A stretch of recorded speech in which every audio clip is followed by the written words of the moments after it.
Introduce myself on the first day. I actually work for the UNESCO Office of the Pacific States, and we cover 17 countries in the Pacific. And this may be one of the areas that is not well known. So, if I can advance this. Let's see. Oh, I see. Okay. So for most of the day, we've been talking about this part of the world, although Japan's just over here on the corner. And so just for a couple of minutes, I'm going to take you to the other half of the globe. The Pacific is geographically an immense region, and within this region, there are small island countries dotted throughout. This is Fiji. Samoa is right here, which is where the UNESCO Pacific Office is. I believe that is French Polynesia. That's Hawaii there. And throughout all of this region, there are islands that are originally volcanic in origin, although they may be very ancient, and then they get built up by coral. So there's geological interest in every single one of these islands and every single one of these countries. And this looks like a huge expanse of ocean with just a few tiny areas. But in fact, this expanse of ocean is divided into huge exclusive economic zones, which are almost entirely ocean. So I'll give you an example. This is the Cook Islands exclusive economic zone. You can see it's as large as the exclusive economic zone of New Zealand. But there are only about 30,000 people who live in this whole country. The population of the entire country is 30,000 people. And there are other countries such as Niue. The population of Niue is 1,700 people, the entire country. So when we talk about the National Commission of Niue, we're talking about one person. And that's the kind of capacity that we're talking about to oversee these vast areas. Having said that, these are countries with white sand beaches, turquoise-colored lagoons, coral reefs, palm trees swaying gently in the wind. These are tropical island paradises with huge challenges as well. In terms of the UNESCO Global Geoparks program, my biggest challenge as a UNESCO staff person is the lack of awareness. This program is virtually unheard of by almost anyone in the region.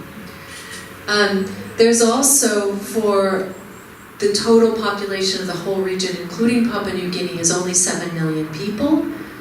And there are 30 international intergovernmental organizations, many bilateral development organizations working.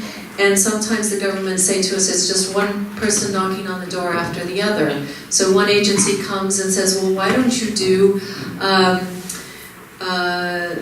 indigenous and local community conservation areas. Another one saying, why don't you do locally managed marine protected areas? Another one saying, why don't you do reef to rainforest, ridge to reef protected areas? So we have to be able to make the argument very quickly and very clearly why it is that UNESCO Global Geoparks is a tool or a model that is different than all of those and that will be helpful.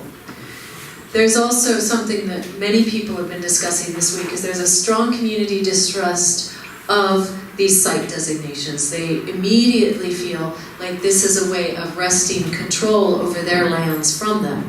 And most of the Pacific Island territories are in traditional land tenure. So what we're calling local governments here this week are actually villages that manage their own land. So they're the key stakeholders there, and we need to be able to make this argument in terms that make sense to them, which may sound very different from the way we're talking about things here today.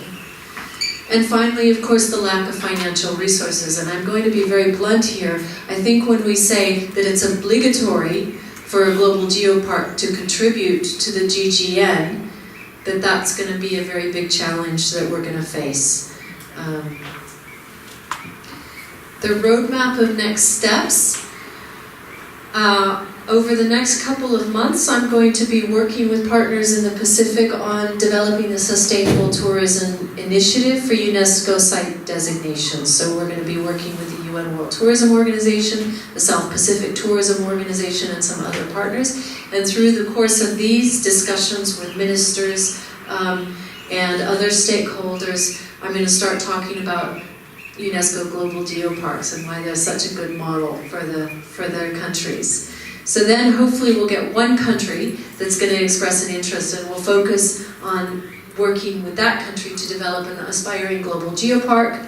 Then we can develop some tools and some good practice. And for this, I may be reaching out to some of you to get more information about what you're doing so that we can maybe develop some brochures or some tools so that I can show to the countries in the Pacific why this model makes sense to them. And then, of course, one of the exciting developments in the Pacific is that New Zealand, Maori indigenous communities in New Zealand have gone to the National Commission and said, we want to develop global geoparks at 2 different sites. So New Zealand is moving ahead with this. This is really a grassroots push from the bottom. So we want to take some of these Maori community members, not the National Commission, not the local government, not the national government, but the Maori community members to the Pacific to share this. So I'd like to thank everyone here this week. I've learned so much, and it's been a great privilege to be here. Thank you.